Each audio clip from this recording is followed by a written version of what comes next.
Pyramid পৃথিবীর প্রাচীন সপ্তম আশ্চর্যের একটি। প্রাচীন মিশর শাসন করতেন ফেরাউনরা। প্রাচীন মিশরীয় শাসক বা রাজাদের ফেরাউন বা ফারাও বলা হতো। তাদেরকে কবর বা সমাধি দেওয়ার জন্যই পিরামিড নির্মাণ করা হতো। প্রায় 4500 বছর আগে নির্মাণ করা এই বিস্ময়কর স্থাপনার কাঠামো এবং নির্মাণশৈলী রহস্য নিয়ে আগ্রহের কমতি নেই। ভিন গ্রহ থেকে আসা কোনো এলিয়েন স্থাপনাগুলো বানিয়েছিল কিংবা শস্য সংগ্রহের জন্য ফারাওরা এগুলো তৈরি করেছিল, এমন ধারণা প্রচলিত আছে পিরামিডকে ঘিরে।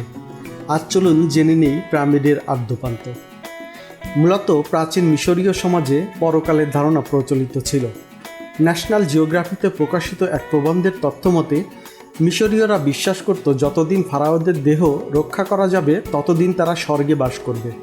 তবে তার জন্য পৃথিবী থেকে পরকালে যাবার সময় আত্মার নির্বিঘ্ন যাত্রা নিশ্চিত করা জরুরি ছিল। এই আত্মাকে তারা ডাকত কা বলে। এই কা বেঁচে থাকার জন্য প্রাসাদ আকারে খাবার, বিশ্রামের জন্য বিছানা সহ কিছু ব্যবস্থার দরকার ছিল বলে তারা মনে করত, আর সে কারণেই প্রয়োজন পড়ে পিরামিডের। কাজেই পরবর্তী জীবনে যাতে কোনো সমস্যা না হয়, জীবনটাকে যাতে উপভোগ করা যায়, সে চিন্তায় মিশরীয়রা অস্থির থাকত। ক্ষমতায় আসা নতুন ফারাওয়ের প্রথম কাজ ছিল বিশাল আকারের পিরামিড বা সমাধিক্ষেত্র তৈরি করা। অনেকেই মৃত্যুর আগের দিন পর্যন্ত সমাধিক্ষেত্র তৈরি কাজ চালিয়ে যেত। এসব সমাধিক্ষেত্র আসলে মৃত্যুর আত্মার ঘর। মিশরীয়রা মনে করত লাশ বা মৃতদেহ টিকে থাকার উপরই নির্ভর করে আত্মার বেঁচে থাকা। এ কারণেই মৃতদেহ সংরক্ষণের উদ্দেশ্যে মমি তৈরি করত তারা। আত্মার বেঁচে থাকার জন্য চাই প্রয়োজনীয় নানা জিনিস। তাই নিত্য ব্যবহার্য জিনিসপত্র, বিশেষ করে খাবার দাবার মৃতদেহের সঙ্গে দিয়ে দিত।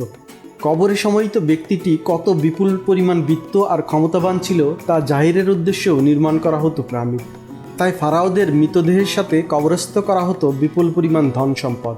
সমাজের বিত্তশালীদের কবরেও মূল্যবান সামগ্রী দেওয়া হতো। এমনকি নিম্ন শ্রেণীর মানুষের কবরেও সামান্য পরিমাণ হলেও কিছু খাবার রেখে দেওয়া হতো। পৃথিবীর সবচেয়ে বিখ্যাত পিরামিডগুলো মিশরে অবস্থিত। এগুলো ইট বা পাথরের তৈরি বিশাল স্থাপনা, যার মাঝে কিছু কিছু বিশ্বের সবচেয়ে বড় স্থাপনা হিসাবেও পরিগণিত। প্রাচীন মিশরীয়রা 2700 পূর্ব খ্রিস্টাব্দ থেকে প্রায় 1700 পূর্ব খ্রিস্টাব্দ পর্যন্ত পিরামিড নির্মাণ করেছিল। ফারাও জোসার এবং তার স্থপতি ইমহোটেপ তৃতীয় রাজবংশের সময় প্রথম পিরামিডটি নির্মাণ করেছিলেন। 2000 সাল পর্যন্ত মিশরে প্রায় 135টি পিরামিড আবিষ্কৃত হয়েছে। বেশিরভাগই কায়রোর কাছে অবস্থিত। মিশরে ছোট বড় 75টি পিরামিড আছে। সবচেয়ে বড় এবং আকর্ষণীয় হচ্ছে গিজার পিরামিড। এটি ফুকুর পিরামিড হিসাবেও পরিচিত। এটি তৈরি হয়েছিল খ্রিস্টপূর্ব প্রায় 5000 বছর আগে। এর উচ্চতা প্রায় 481 ফুট। এটি 755 বর্গফুট জমির উপর স্থাপিত। এটি তৈরি করতে সময় লেগেছিল প্রায় 20 বছর এবং শ্রমিক খেটেছিল আনুমানিক 1 লাখ। পিরামিডটি তৈরি করা হয়েছিল বিশাল বিশাল পাথরখণ্ড দিয়ে। পাথরখণ্ডের এক একটির ওজন ছিল প্রায় 60 টন, আর এর দৈর্ঘ্য ছিল 30 থেকে 40 ফুটের মতো। পিরামিড নির্মাণের খরচ অনেক বেশি হয়ে যাওয়ায় ফারাওরা শেষ পর্যন্ত পিরামিড নির্মাণ বন্ধ করে দেয়।